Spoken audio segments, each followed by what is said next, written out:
Hello friends, very very good evening to all of you. आज class 10th के हम लोग प्रश्नावली 8.1 के क्वेश्चन नंबर 10 सॉल्व करने वाले हैं।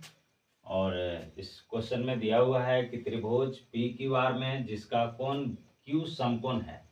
त्रिभुज पी क्यू आर में जिसका कोण क्यू समकोण है, P R plus Q R बराबर 25 सेंटीमीटर है और पी क्यू बराबर 5 सेंटीमीटर है। इसमें मान दिया हुआ है कि पी क्यू बराबर 5 सेंटीमीटर।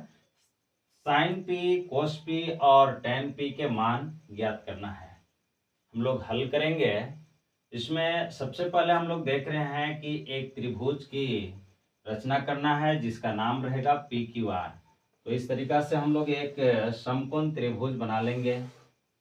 यह समकोण त्रिभुज बन गया और जिसमें Q बोला है कि वह समकोण है, तो यहाँ पर 90 डिग्री का एंगल बन रहा है। यहाँ हम लोग लिख भी सकते हैं 90 डिग्री और यहाँ नाम दे देंगे Q। नाम क्या दे देंगे? Q, क्योंकि हमारा बोला हुआ है कि Q जो है वह समकोण है। अब यहाँ Q हो गया, यहाँ नाम दे देते हैं P और यहाँ नाम दे देते हैं R।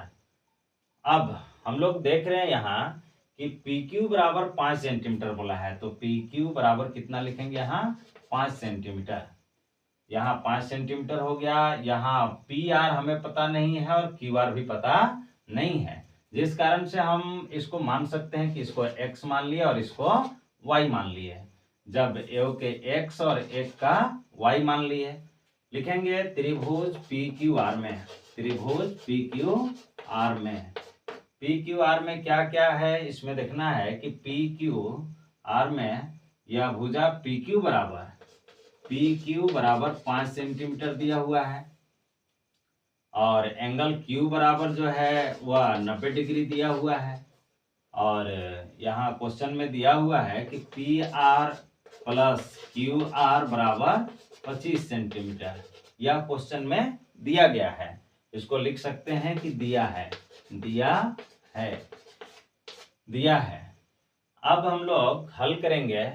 यहाँ समकोण त्रिभुज पी क्यू आर में, इसको हम लोग क्यू आर का मान x माने हैं और पी आर का मान y माने हैं। तो लिख लेंगे कि माना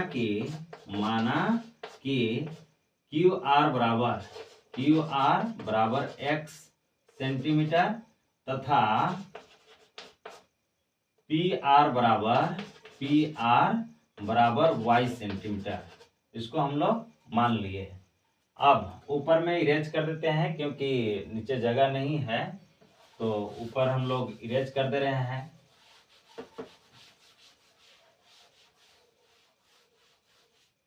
लिखेंगे इसलिए समकोण त्रिभुज पी क्यू आर में, समकोण त्रिभुज पी क्यू आर में। जब समकोण त्रिभुज पी क्यू आर में हम लोग देखेंगे कि यहाँ क्वेश्चन दिया हुआ है कि P R plus Q R बराबर 25 centimetre. P R plus Q R बराबर 25 सेंटीमीटर दिया हुआ है। तो पी आर के मान क्या है? पी आर का मान है y, तो यहाँ पर लिखेंगे y प्लस क्यू आर के मान क्या है? क्यू आर के मान है x बराबर 25 सेंटीमीटर।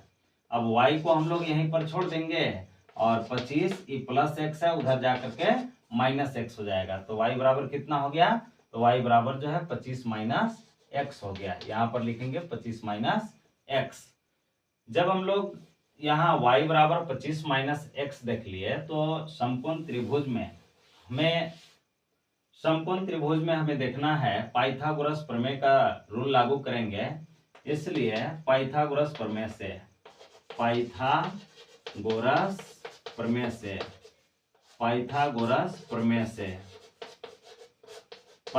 प्रमेय कर्ण निकालने के लिए होता है। तो कर्ण निकालने के लिए यहाँ पर हम लोग देख सकते हैं कि पी आर का स्क्वायर बराबर, यहाँ लंब स्क्वायर प्लस आधार स्क्वायर होता है, तो लंब स्क्वायर मान के चलिए कि इसमें हम लोग पी क्यू का स्क्वायर प्लस आधार क्यू आर का स्क्वायर ले लेंगे। अब पी आर का मान कितना दिया हुआ है, तो पी आर का मान है 25 माइनस एक्स, 25 माइनस एक्स का होल स्क्वायर बराबर पी क्यू का मान कितना है, तो 5 है, तो 5 का स्क्वायर प्लस क्यू आर के मान कितना है, तो एक्स का होल स्क्वायर। अब यहाँ पर हम लोग देख रहे हैं कि यह ए माइनस बी के होल स्क्वायर के रूप में है। जब यह फॉर्मूला पर आएगा, क्योंकि ए माइनस बी के होल स्क्वायर का फॉर्मूला होता है A square minus 2ab plus B square, तो यहाँ पर हम लोग लिखेंगे ए स्क्वायर यानी कि 25 को ए मानेंगे और एक्स को बी मानेंगे, तो ए स्क्वायर यानी कि 25 का स्क्वायर माइनस 2ab, 2a के मान है 25 और b के मान है x, 2ab plus B square, तो b के मान है x का होल स्क्वायर हो जाएगा। यहाँ पर बराबर का चिन्ह दिया हुआ है, 5 को जब वर्ग करेंगे तो 5 का 2 बार गुना करेंगे तो 5 पचे हो जाएगा 25 प्लस x का स्क्वायर हो जाएगा। 25 का जब वर्ग करेंगे तो 25 को 2 बार गुना करने पर 25 25 है 625 हो जाएगा, माइनस 25 दूना 50 और 50 गुने x यानी कि 50x प्लस x का स्क्वायर हो जाएगा यहाँ बराबर 25 प्लस एक्स स्क्वायर। अब यहाँ पर हम लोग हल करने का प्रयास करेंगे। यहाँ पर है 625 minus 50x plus x square, इसको जब बराबर की इधर लाएंगे तो माइनस में हो जाएगा 25, इसको इधर लाएंगे तो माइनस में हो जाएगा एक्स स्क्वायर, इधर कुछ नहीं बचेगा तो 0 बचेगा। ऊपर में इरेज कर देते हैं।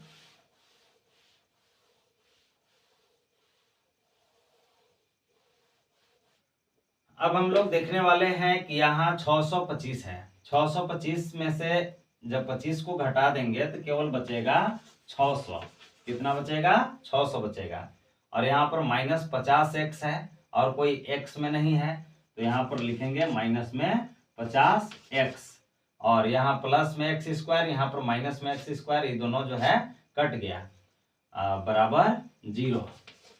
अब यहाँ लिखेंगे कि यह माइनस में 50x है, तो माइनस में 50x या प्लस में 600 है, बराबर को उधर जाएगा तो यह माइनस में 600 हो जाएगा, यानी कि 0 में से 600 घटेगा।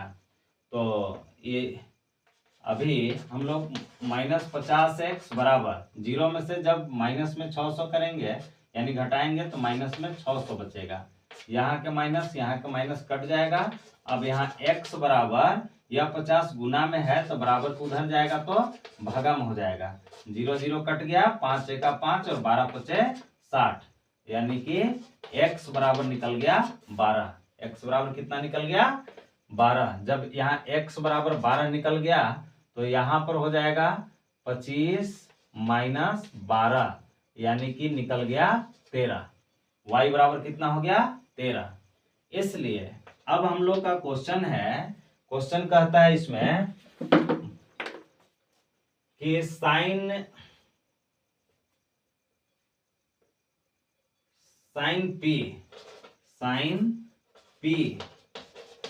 पी, तो साइन थीटा का फॉर्मूला होता है p बटा h। अब यहाँ पर देखते हैं कि साइन p, जब p यहाँ कह रहा है तो यहाँ थीटा बन गया, थीटा के सामने वाला भुजा लंब हो गया, तो p का मान हो गया क्यू आर और h का मान हो गया यहाँ 13, यानी कि HPR है। अब QR के मान कितना है 12 और PR के मान कितना है 13, एक आंसर ये हो गया। दूसरा नंबर बोलता है, इधर इरेज कर देते हैं इस तरीका से। अब दूसरा मान हमें पूछा है कोस P, तो कोस थीटा का फॉर्मूला होता है B बटा H और हमारा कोस P जब बोल रहा है तो थीटा के मान तो यहाँ हो गया, तो इसके सामने वाला जब लंब हो गया तो हमारा यहाँ कर्ण है, यहाँ लंब हो गया तो आधार यहाँ हो गया, यानी कि PQ, तो यहाँ पर लिखेंगे PQ और H का मान है PR, तो यहाँ पर लिख देंगे PR। PQ का मान कितना है, तो PQ का मान 5 है और PR का मान कितना है, तो PR का मान 13 है, यानी कि 5 बटा 13, ये भी आंसर हो गया। फिर नेक्स्ट हमारा क्वेश्चन इसी में बोला है tan P, इसका मान निकलना है tan P का, तो लिखेंगे यहाँ tan p। tan थीटा का फॉर्मूला क्या होता है, यह होता है p बटा b। तो tan p, जब p यहाँ बोला तो थीटा का मान यहाँ हो गया, इसके सामने वाला लंब यानी कि p हो गया। तो p का मान कितना, ये क्या रखा हुआ है, QR। यहाँ पर लिखेंगे p के जगह पर QR, और b जब यह लंब हो गया, यह कर्ण है तो आधार यह हो गया यानी कि PQ। यहाँ पर लिखेंगे PQ। QR का मान कितना है, QR का मान है 12, और PQ का मान कितना है, PQ का मान है 5। दोस्तों यह आंसर हो गया। अगर अच्छा लगे तो लाइक शेयर और कमेंट जरूर करेंगे। Thank you.